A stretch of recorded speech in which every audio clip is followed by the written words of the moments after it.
You know, it snowed today for the first time this year, and it made me think about Wisconsin and all the wonderful things there, like snow and cheese.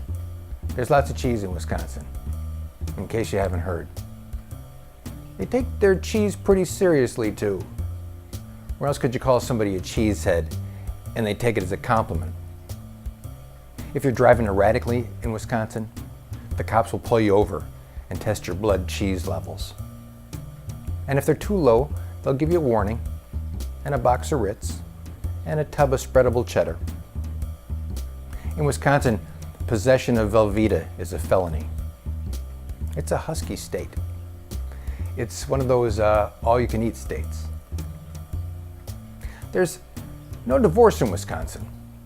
Instead, we have what's called gun cleaning accidents. When things start to go bad in a relationship, Wisconsin women start wearing sexy camisoles and lingerie made out of Kevlar. If you're from Wisconsin, you better love snow. It's part of our birthright. And I love snow. Whenever it snows here, I walk around in the snow smiling. And if you're in New York and it's snowing heavily, and you walk around in the snow smiling, people tend to come up to you and bitch slap you.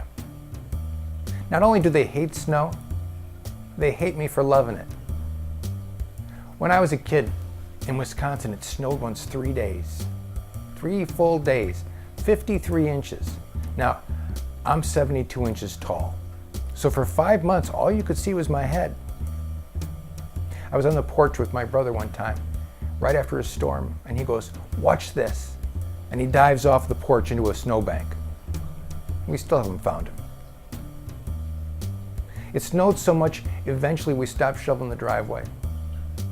We would just paint the snow black to give the illusion of asphalt. And the thing is that although I get cold in New York, I was never cold in Wisconsin because our fashion sense is adapted to the cold. We are a layered people. There's plenty of closet space in Wisconsin because we are usually wearing most of our clothes.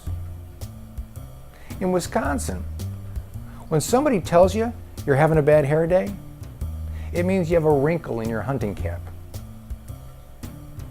The term showing a little leg refers only to cuts of pork. In Wisconsin, showing some cleavage means unzipping your snowmobile suit just far enough to expose a little flannel, which can be very sexy. A hot date in Wisconsin is any date that takes place above 45 degrees. And you have to give yourself a lot of time for foreplay in Wisconsin. A lot of time. To get your date out of all of her layers, it's sometimes best to arrive for your date about 2 days early. The whole social scene in Wisconsin is different there too. Evening wear is a Green Bay Packers home jersey, and a romantic evening out would be dinner at a nice brat house, a little polka dancing, and maybe on the way home, if it's not too late, a nice cow tip or two. Of course, not on the first date. First dates are very formal in Wisconsin.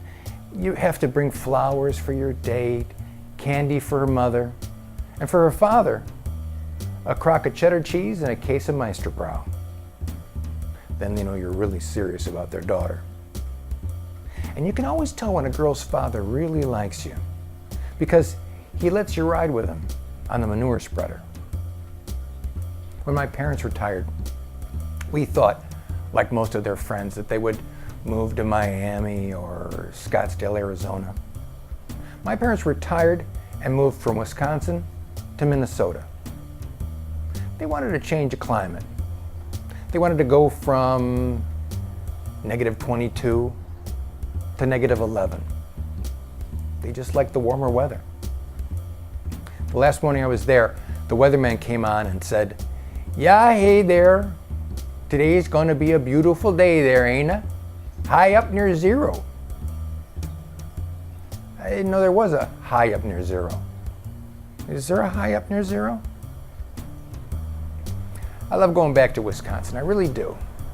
And it's convenient if you fly.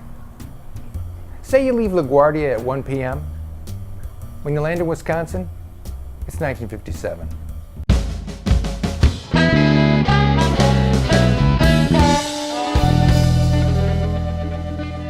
Little dog,